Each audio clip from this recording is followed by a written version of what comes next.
Minha gente, o tema de hoje, compulsão alimentar. Você sabia que é um transtorno caracterizado pela vontade de comer em grandes quantidades e muito rápido, mesmo quando não se está com fome?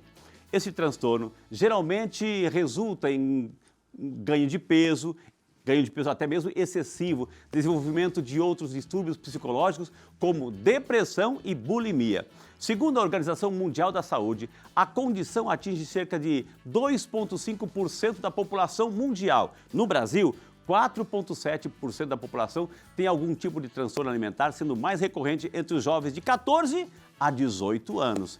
E para a gente saber mais esse assunto, eu recebo hoje, minha gente, em dose dupla. Pensa em alguém que entende, duas pessoas especializadas no tema, gente. Primeiro, a nutricionista, a doutora Gisele Magri, e também a psicóloga, a doutora Simone Santana, para entrar na salinha da saúde. Boa tarde, doutora Gisele, né? Doutora Gisele e doutora Simone, bem-vinda.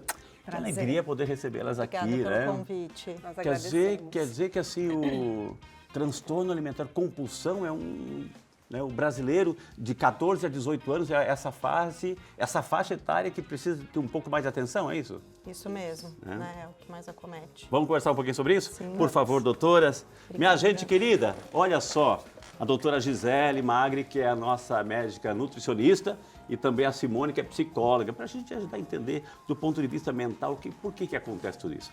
Talvez a primeira pergunta, né, para a Gisele, o que é uma compulsão alimentar?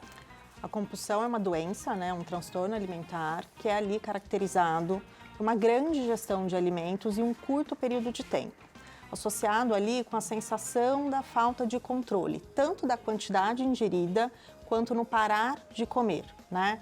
E que muitas pessoas aí pensam que esses alimentos, eles são somente ali doces, né? Mas não existe um alimento específico, né? Então são alimentos salgados, doces, de refeições ali principais ou fora delas, né? Os pacientes trazem muito aquilo de abrir a geladeira, ver ali os alimentos da frente e ir ingerindo, né? Então não tem algo específico, né? Agora, doutora, nesse sentido aqui, por exemplo, a gente tem as 3 principais refeições, o café da manhã, o almoço e a janta.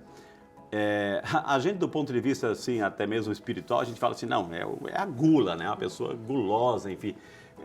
Aquela pessoa que tem essa tendência à compulsão, é aquele que vai exagerar nas 3 refeições, ou é de vez em quando, fora dessas 3 refeições, ele vai lá e assalta a geladeira? Para caracterizar, né, a compulsão alimentar, precisa acontecer pelo menos uma vez na semana, durante 3 meses, essa grande ingestão de alimentos. Né? Ele vai lá e não tem limite para parar? Não, isso? é um comer bem voraz, né? Comer em grandes quantidades. Ok. Mas, claro, para chegar a isso, para comer em grande quantidade, alguma coisa está acontecendo com ele, doutora Simone. Isso. O que pode, né? O que vocês trazem como psicólogo? Alguma coisa não está bem, não está ordenada, não está regularizada, não está equilibrada na vida dessa pessoa. Isso. Qualquer um de nós podemos desenvolver esse transtorno, né? A compulsão alimentar. Né? Uma coisa é você ter um episódio, né, isolado na sua vida. Então, você pode ter uma compulsão, eu posso, a Gisele. Mas para ser caracterizado o transtorno da compulsão, que é uma doença, é o que a Gisele falou, são os critérios que a gente tem que observar muito. Né? Então, o paciente, ele come em grande quantidade. Então, não é comer um lanche, é comer 1, 2, 3, até ficar com a sensação de estar cheio. Okay. Muitas vezes ele não está com fome, é mais uma fome emocional do que física. Então, ele está sentindo alguma coisa, alguma preocupação, uma frustração, uma ansiedade, e aí ele busca o alimento como um refúgio, como um conforto, né? É o valor emocional que ele deposita naquele alimento. É por isso que a Gisele falou, não necessariamente o doce. Pode ser salgado. Eu tenho pacientes que é compulsão, de repente se viram comendo 5, 10 coxinhas de festa de aniversário. Ela percebe, doutora? A pessoa tem essa percepção, poxa, eu estou já exagerando, ou ela entra nesse ciclo que mergulha de cabeça, né, de garfo e faca, né, nisso tudo e vai. Né? O paciente tem a compulsão alimentar, ele tem o pensamento compulsivo. Okay. Então, assim, aquele paciente fica assim, nossa, eu vou sair do trabalho, eu vou comer o quê? Eu acho que vou passar naquela lanchonete, vou comer aquele lanche. Então, é um sofrimento para o paciente. Né? Então, até quando as pessoas julgam, o paciente sofre por sentir isso. Então, muitas vezes, tem o gatilho que leva o paciente a buscar aquele alimento.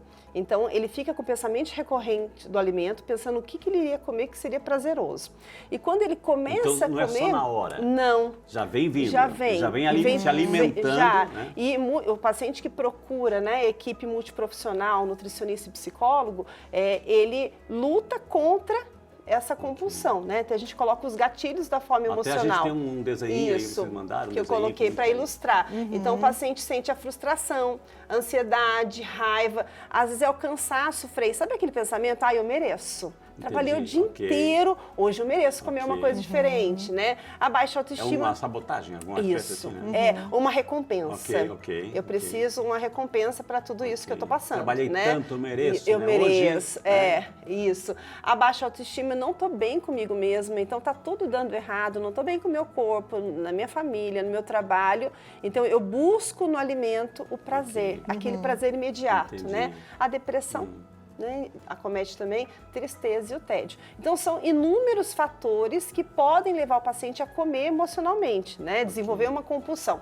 E aí vem o nosso grande desafio de psicólogo e de nutricionista. Sim. Auxiliar o paciente no acompanhamento psicológico e a Gisele na parte nutricional, aí ele descobriu o que está acontecendo, que você busca o alimento como forma de refúgio. Então, o paciente, às vezes, ele não tem fome, mas ele come, né? Mas não, doutor, eu estou bem, só que eu fui naquela festa e estava tanta coisa gostosa que fazia tempo que eu não comia, então, assim, lá eu comi, exagerei um pouquinho.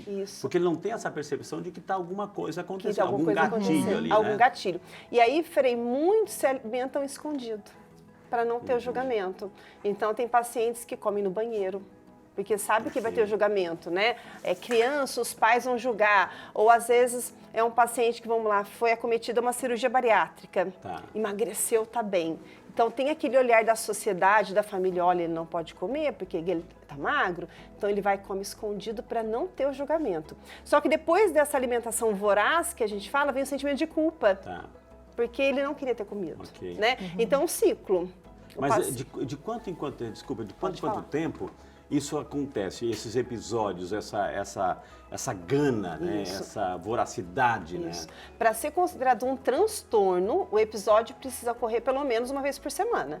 Então, a gente visualiza no paciente, é raro o paciente que todo dia tem uma compulsão. Então, a maioria de 1 a 3 vezes por semana, tá? E aí, para ser uma doença, por um período de 3 meses.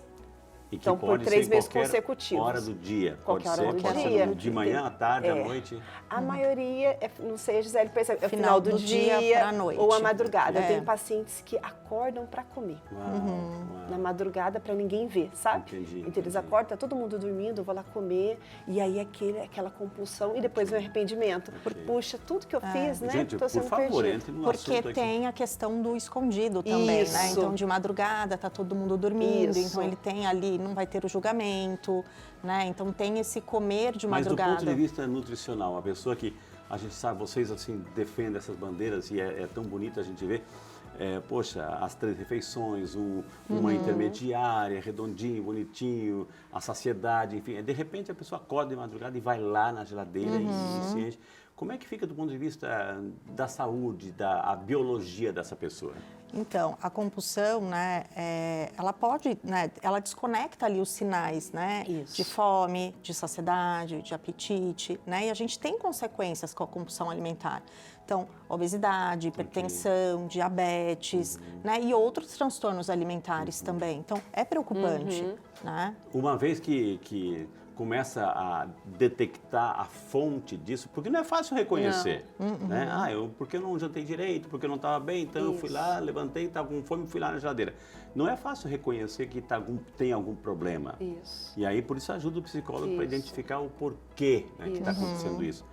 Esses gatilhos. Esses gatilhos. E aí, na psicologia, né, a gente usa muito a técnica cognitiva comportamental, que é importante na raiz. Então, o paciente vai trazer na rotina. Então eu tive um episódio que eu comi um pouco demais. O que foi esse um pouco demais? Então foi no final do dia. O que aconteceu nesse dia? Aí a gente vai puxando. A comida, ela une e reúne as pessoas. Claro. É isso que é desafiador. Claro, O claro. paciente, ele sente essa dificuldade de perceber, né? O que eu estou comendo pelo social e o que não, eu estou comendo pelas emoções. Então, a terapia vai ajudando o paciente a se conhecer e entender por que eu busco o alimento além, Ok. né? Eu não é só para me nutrir, eu estou preenchendo um vazio que está dentro de mim. Agora, isso tem faixa etária para isso? Ou pode ser uma criança, pode ter, por exemplo, uma Pode. compulsão? Um adolescente? Ou é um transtorno de gente grande?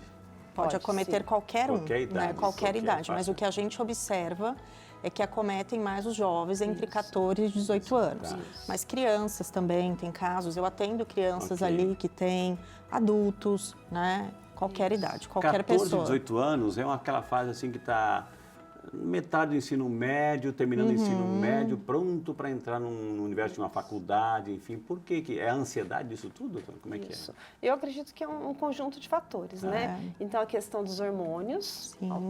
já começa a alteração. Ok. O paciente tem um pouquinho mais de independência de escolher os alimentos. Ok. Então, vamos pensar a criança, a gente coloca os alimentos ali errados no alto do armário, Ok. pede para a mãe. Essa idade não, eles já vão, fazem o próprio Criança alimento. mais obediente.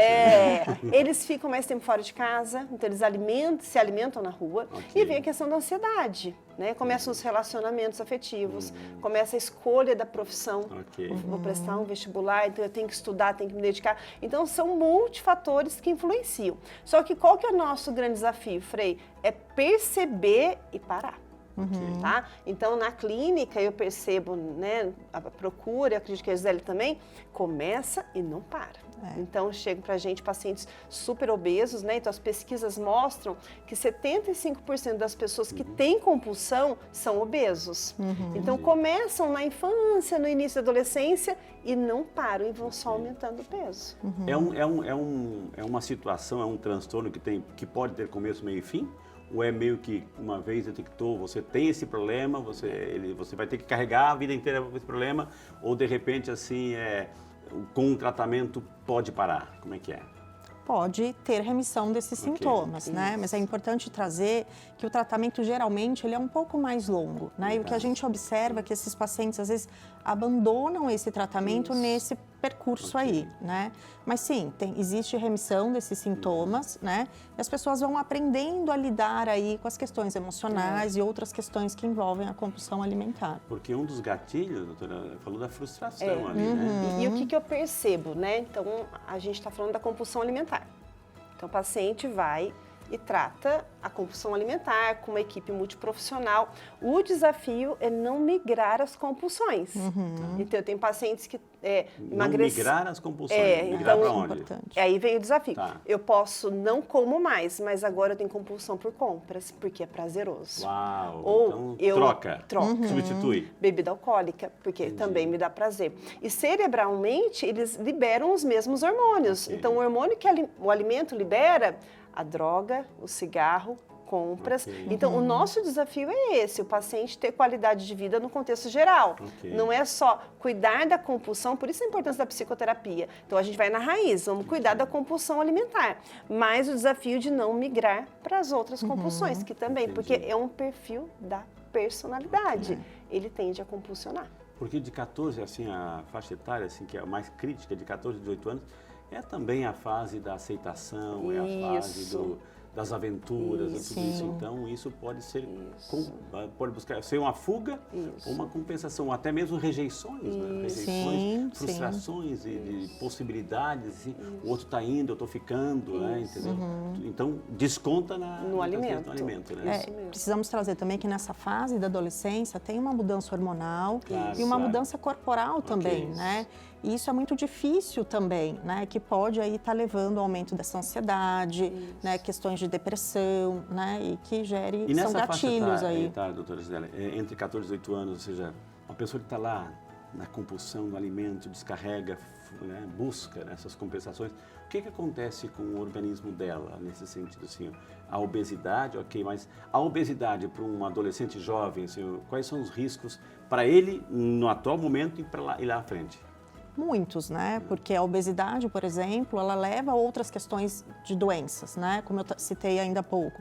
A hipertensão, diabetes, coração, né? Doenças cardiovasculares, né? Infertilidade nas mulheres, infertilidade, Uau, uau. né? Por exemplo, esteatose, né? Que está relacionado também aí com a questão da obesidade. Então, muitas questões, né? Interferem. E o que ficou claro, está ficando claro para nós e para você que está em casa, que é um tratamento multidisciplinar, ou seja, multiprofissional, ou seja, nutricionista, psicólogo, você precisa de um psiquiatra também, enfim, ou seja, não é aí é claro, e as doenças possivelmente associadas, ou seja, a hipertensão, aí tem que ter um cardiologista para também acompanhar, ou seja, não é tão simples de analisar, né? Tão simples de julgar, conforme a doutora falou, né, doutora? Isso.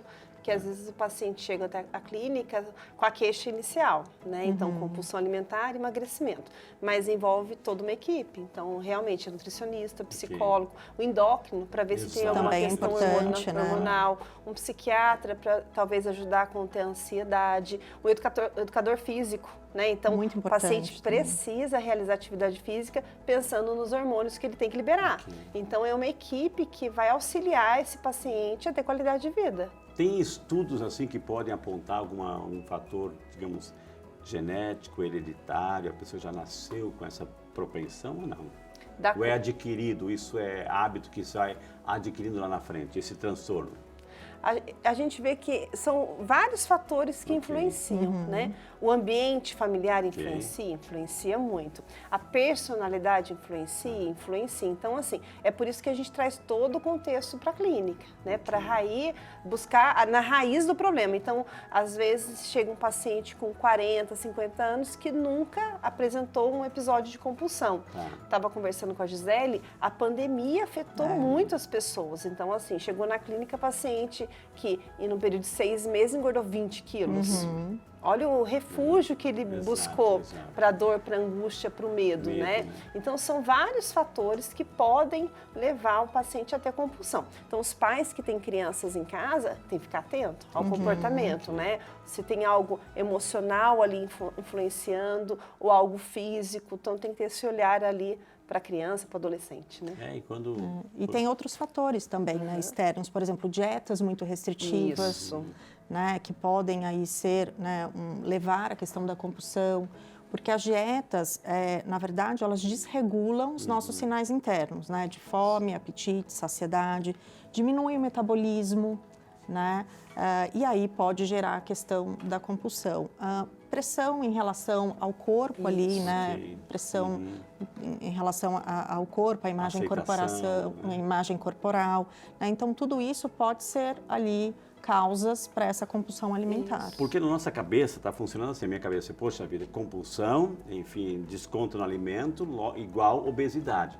Pode acontecer também que a pessoa tem um metabolismo excelente, mas é compulsiva no alimento ali, vai com tudo, né? Mas não engorda, mas também pode ter uma pessoa magra, né? Que não tem problema de obesidade, pode também sofrer esse transtorno ou não? Essa é a pergunta. Sim, pode aí desenvolver a obesidade, né? Mas ela, sim, a gente vê pacientes que têm corpos menores que têm compulsão alimentar na prática clínica. Ok, vamos lá.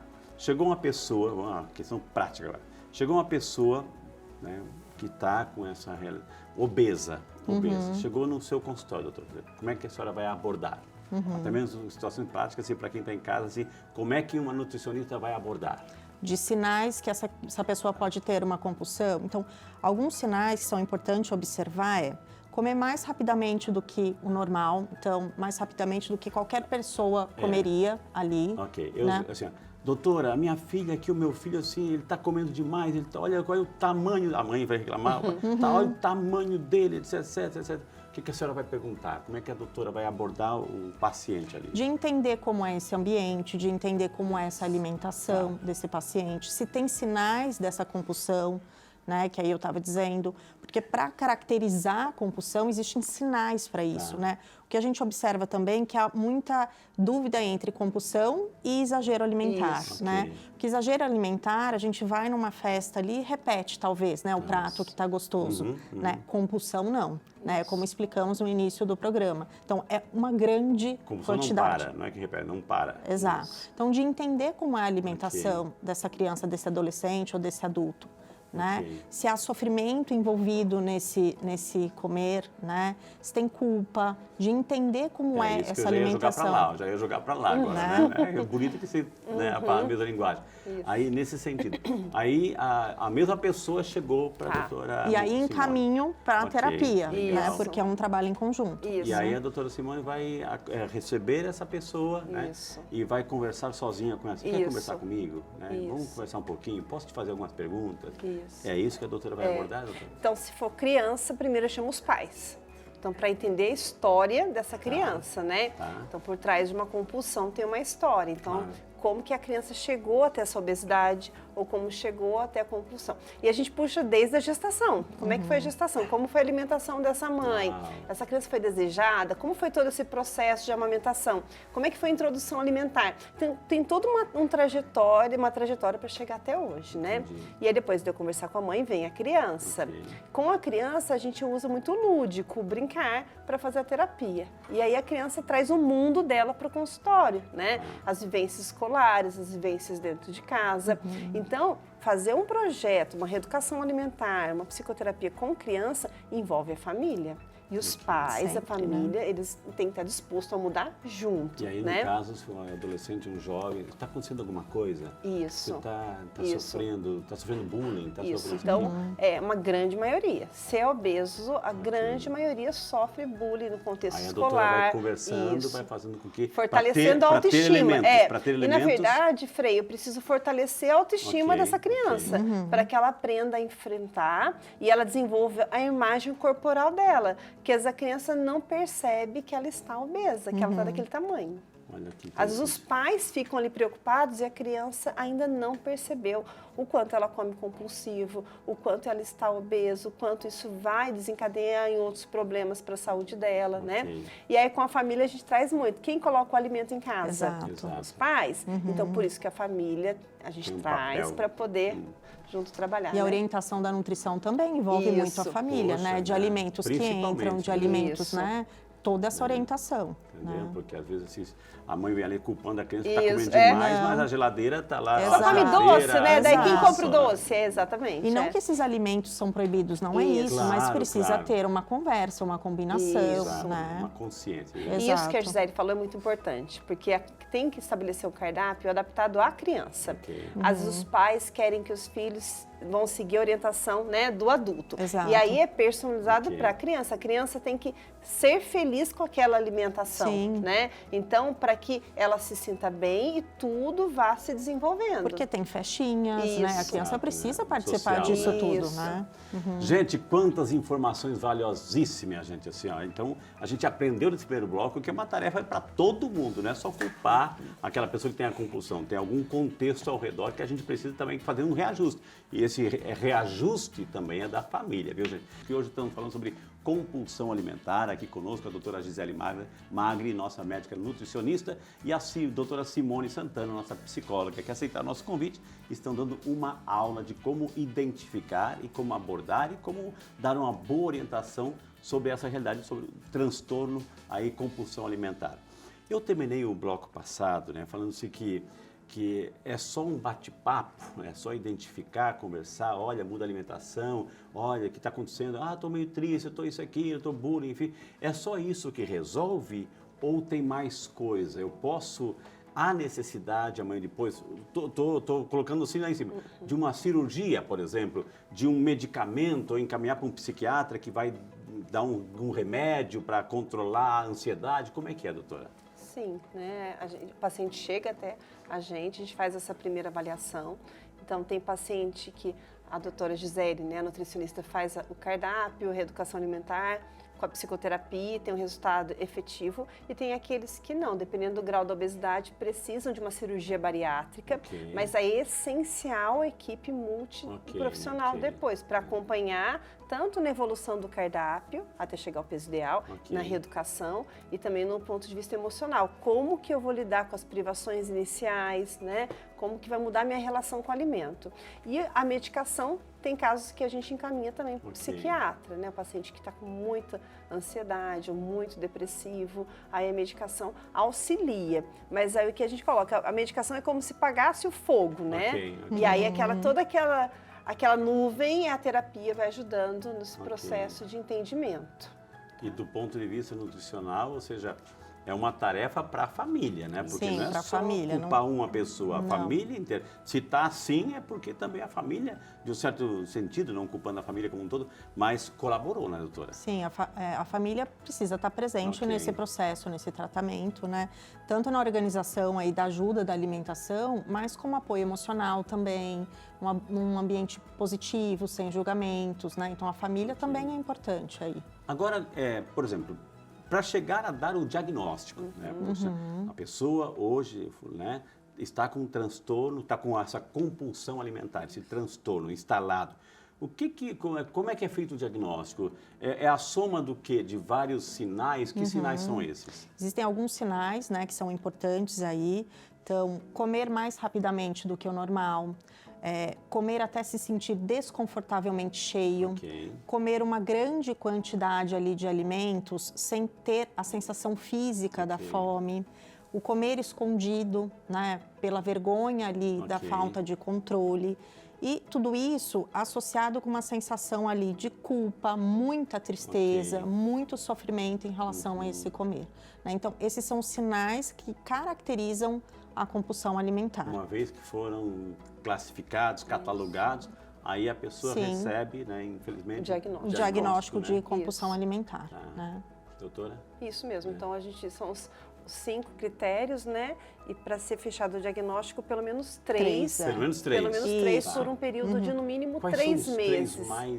3 meses. Os 3? Isso, por 3 meses. É diferente assim, uma mulher na TPM, comia um doce a mais, né? Então, todos nós podemos ter eventos de compulsão.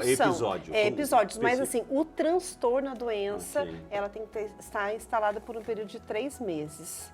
Tá, e uma vez diagnosticado o transtorno, vem o tratamento. O acompanhamento da compulsão. Que é multi-profissional. Uma reeducação alimentar. Mas a psicoterapia. A psicoterapia e, se necessário, ali o psiquiatra, né? E outros profissionais da área da saúde. Não dá para dizer, não dá para fazer essa pergunta de quanto tempo de tratamento, porque cada pessoa é cada pessoa, né? Mas o que eu sempre digo que não é igual você, é um tratamento um pouco mais longo, né? Porque envolvem muitas questões, né? Aí que talvez venha de muito tempo, né? E é um tratamento um pouco mais longo. Queridíssima diretora Geisa, tem perguntas chegando pelo WhatsApp, porque as pessoas estão em casa interessadas também em participar. Então, se você também tem a sua pergunta, pode mandar para a gente que a gente encaminha. Hoje temos dose dupla hoje aqui no programa. E chegou a primeira pergunta de a Coralina Freitas, doutoras, de Fortaleza, no Ceará. Boa tarde, Coralina, bem-vinda. Deus abençoe você, viu, querida? Quais medicamentos, olha só, pode-se usar para compulsão alimentar? O cloridrato de sertralina é indicado para compulsão? Presta atenção nessa pergunta aqui, para você que casa e está acompanhando. Ela citou um tipo de medicamento, né? Então, cuidado, ela citou porque é o caso dela, né? Então, não é porque a resposta da doutora assim, não vai autorizar você também na sua casa, por conta própria, comprar isso, né? Entendeu? Doutoras? Alguns pacientes, então assim, primeiro para usar essa medicação é necessário uma avaliação do psiquiatra. Então o psiquiatra vai fazer a avaliação, identificar a compulsão alimentar e o perfil desse paciente. Então muitos pacientes tomam sim o cloridrato de sertralina, mas existem outras medicações que podem ser até mais eficazes, né, Gisele, para a compulsão. Mas é importante a avaliação do médico. Acho que é o melhor profissional, né, para discutir e dialogar ali sobre a medicação, né, um médico. Eu fiz essa pergunta e é importante assim, ressaltar essa necessidade de passar por um profissional, ele que vai indicar, porque ele vai conhecer a tua história, o teu problema, a tua situação, o teu metabolismo, e aí vai indicar. Isso não é... A gente aqui, pelo amor de Deus, você sabe, já acompanha o Saúde e Fé, Ninguém está aqui autorizando comprar de qualquer jeito, tomar de qualquer jeito. Cuidado com a automedicação. Aquilo que serviu para o outro pode não servir para mim, entendeu? Isso é importante. Mas obrigado, Carolina, que essa sua pergunta nos ajudou a tomar maior consciência ainda. A Gisele Oliveira, de Belo Horizonte, Minas Gerais. Boa tarde, Gisele. Que Deus te abençoe. Bem-vinda ao Saúde e Fé, Gisele. Olá, Frei. Eu não perco um programa seu. Gosto demais do seu. Oh, Gisele, que maravilha. Oh, um beijo para você, viu, querida? Por que a compulsão atinge mais as mulheres? E tem uma faixa etária que é mais atingida? Mulheres na menopausa podem desenvolver a compulsão? Pergunta a queridíssima Gisele, doutoras. Posso? Quer começar? Não, pode responder. Eu começo uma parte, depois você. Então, assim, as mulheres realmente têm maior incidência, né? Homens, em média, 2%, mulheres, 3,5%. Okay. E a gente, do lado emocional, as mulheres tendem a ter uma sobrecarga maior, né? Então, quando fala assim, vamos lembrar da fome emocional, dos gatilhos. Então, ela tem a cobrança com o corpo, com as tarefas de casa, a criação dos filhos. Então, eu tenho pacientes que falam assim, Simone, eu acordo cedo e aí não paro. E chega à noite, quando as crianças dormem, é quando eu como. Então, assim, a gente percebe essa preocupação. Se sobrar ainda, né? Se sobrar tempo e o alimento ali, né? Então, assim, as mulheres têm uma incidência maior, né? Então, eu acredito por esses fatores. É uma carga maior. É uma... O homem pode carregar mais peso, mas a carga maior sempre é da mulher, né? Em todos os sentidos. Né? E a menopausa, acredito, é questão hormonal, né? Hormonal, né? A menopausa que a gente observa aí, sim, algumas mulheres podem ter a questão da compulsão pelas alterações hormonais, né, que tem nesse período, né? Mais pergunta, queridíssima diretora, assim, com muito carinho, você está acompanhando, você está gostando, está aprendendo demais, a gente passa aqui para as nossas doutoras. A Mariana Monteiro, de Caldas Novas, Goiás, é o Brasil inteiro participando. Obrigado, Mariana, uma boa tarde para você, bem-vindo ao nosso programa. Eu consigo fazer a dieta, mas chega uma hora que eu começo a me descontrolar na comida. Posso ter alguns transtornos, né? Pergunta a nossa amiga Mariana, doutoras. Então, é um sinal, né? Mas não dá para caracterizar como uma compulsão, mas já é um sinal, né? Isso de conseguir fazer a dieta, né? Mas chega ali, no momento não consegue bancar essa dieta, vou usar esse termo. Ser fiel, né? É porque a dieta, né? Dietas restritivas, elas colocam o nosso corpo em muito estresse, né? E aí tem uma diminuição do metabolismo, tem uma desconexão ali com esses sinais físicos de fome, apetite, saciedade, né? Mas pode ser um sinal. Uma pergunta... Deixa eu só completar a pergunta da Mariana, né? E aí, quando ela fala assim, eu me descontrolo. Aí vem o lado emocional. Sim. Tem paciente que traz muito essa queixa, né? Eu estou seguindo, de repente, eu me descontrolo. E aí, a gente tem que ir na raiz do problema. O que está acontecendo com você, né? Então, a Mariana, ela tem que procurar ajuda, mas começar a se questionar. É sempre uma mesma ocasião que faz com que eu descontrole? Então, eu tenho um paciente, por exemplo, que tem 2 trabalhos. E ela começou a perceber que quando ela vai no segundo trabalho, toda vez ela sente necessidade de comer algo diferente depois do trabalho. Então, assim, e aí, será que estou insatisfeito? O que eu estou buscando, né? Então, esse descontrole que a gente tem que ir na raiz para que ela consiga manter essa reeducação, essa dieta por mais tempo. Uma pergunta do ponto de vista técnico, prático, mas com raiz espiritual. Nós estamos na quaresma, Muitas pessoas fazem propósitos, por uma questão espiritual, eu vou deixar de comer tal coisa, né? Então, 2 perguntinhas, seu Jair. Uma pessoa que tem transtorno é capaz de fazer um propósito e ser fiel? E, de repente, a pessoa que fez um propósito, eu não vou comer chocolate, eu não vou tomar refrigerante, eu não vou, enfim, mas, de repente, vai lá descontrolar, né? A pessoa se descontrola, e vai e come, e cai, digamos assim. Já caí mesmo, então vai lá e se joga, né? Como é que, do ponto de vista espiritual, assim, técnico, prático, como é que lidar com essas situações? Quando vem a culpa, ou uma pessoa que tem um diagnóstico pode fazer um propósito como esse? Ou vai cair? Não, pode, né? Acho que deve, né? Na questão espiritual, tem muitos pacientes que seguem a quaresma com esse propósito, mas pensar na compulsão, então o paciente na quaresma não vai comer carne em jejum, tá? Então ele não vai compulsionar para carne, mas ele vai encontrar um outro alimento. Entendi. Então assim, Frei, a mente humana. Entendi. Então ele vai Então, tem que ele trabalhar a vai, mente. ele vai, não, eu não vou compulsionar, eu não vou comer porque eu tenho meu propósito religioso, eu não vou cair. Ok. Mas de repente ele se vê comendo chocolate. Ok. Exato. Ah, eu tirei chocolate na quaresma, de repente me vejo comendo uma coxinha. Doutora, eu né? consegui não comer Uma carne. melancia não comi inteira, carne, doutora, né? não comi carne, não. Mas... Foi para outro alimento, talvez. É. Né? E aí vem a culpa, Ok. independente, né? Entendi. Então é muito difícil e doloroso para o paciente. Ok. Então o paciente, ele traz angústia, ele traz dor em viver esse processo. É muito sofrimento. É muito Pois sofrimento. é. Eu queria, assim, é claro, televisão é tempo e hoje a gente está numa programação especial, doutora Zé, eu queria continuar aqui com o meu horário normal de programar, a gente respeita o Terço dos Homens, a programação especial, está lindíssimo demais. Então a gente cede um pouquinho do nosso programa, até mesmo para entrar nesse espírito da celebração do Terço dos Homens aqui em toda a programação da Rede Aparecida de Comunicação. Então, como nutricionista, como psicóloga, olhando para as câmeras, que mensagem assim para quem está em casa, que de repente se identificou com 2, 3, 4 sinais assim, o que tem que começar a fazer a partir de agora? Buscar ajuda, né? O que a gente sabe é que quanto mais cedo buscar ajuda, melhores são os prognósticos Ok. aí para esse paciente, né? Então, busca ajuda, se você for ali um adolescente, um jovem, né? Converse com sua família para ir em busca aí desse tratamento e dessa ajuda. Ok. Do ponto de vista psicológico? Exatamente. Como a Gisele falou, tem que buscar ajuda. Acho que o mais difícil é o paciente reconhecer que precisa de ajuda. Então, às vezes, está toda a família falando, né? Olha, você está comendo demais, mas o primeiro é você, paciente, procurar ajuda e perceber que está compulsionando, que está tendo um desequilíbrio ali na alimentação e tenho certeza que vai fazer muito bem, né? O paciente que busca ajuda psicológica, ele entra nesse processo de autoconhecimento e só recebe benefícios. Vale a pena. Eu tenho certeza que esse programa, doutora, vai fazer muito barulho. Em que sentido? Assim, vai questionar, vai trazer muitas situações, enfim.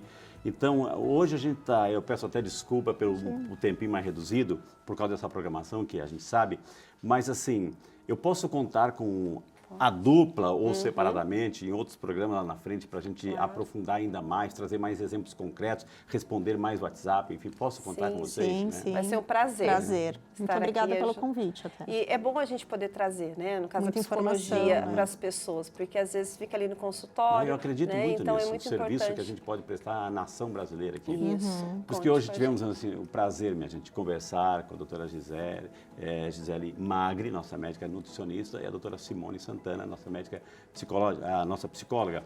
Os contatos das duas estão aparecendo aí na tela, vale a pena dar aquele print aí e entrar em contato, né? Buscar ajuda, porque a gente ouviu, ó, buscar ajuda enquanto dá tempo. Então, por favor, faça isso com muito carinho. Doutoras, muitíssimo obrigado, que Deus agradeço. abençoe. Eu que Então, agradeço. aproveite e Amém. dê uma visitadinha aqui, ver a alegria que está tendo esse santuário aqui, com essa festa lindíssima do Terço dos Homens, viu? Muito Que Deus obrigada. abençoe Muito você, obrigada. viu, gente? Eu que Amém. E agradeço. depois dessas informações valiosíssimas de como cuidar do nosso corpo, da nossa mente, precisamos também cuidar do nosso espírito. Está chegando o nosso momento de oração. Deus Todo-Poderoso e Eterno, reconheço Tua bênção na minha saúde e retorno a Ti o meu mais sincero agradecimento por isso. Imploro Tua graça por fazer melhor uso da minha vida do que eu. Que eu possa corrigir todos os erros de minha vida, que eu possa melhorar em virtude, ser um exemplo para os outros e dedicar a Ti a minha saúde, que é um dom especial. Amém. Que maravilha, né, minha gente? A gente poder agradecer a Deus pela presença dessas duas grandes especialistas, a doutora Gisele e a doutora Simone, que nos trazem tantas informações valiosíssimas de como cuidar da nossa saúde. Mas a gente precisa também cuidar do nosso espírito, minha gente. Então eu queria nesse momento colocar você. Está acontecendo aqui no santuário, na Basílica, o Terço dos Homens, né? Bonita iniciativa, os homens em oração. A mulher já nasce com esse espírito de oração, a mulher já nasce, né? O homem é um aprendiz da fé.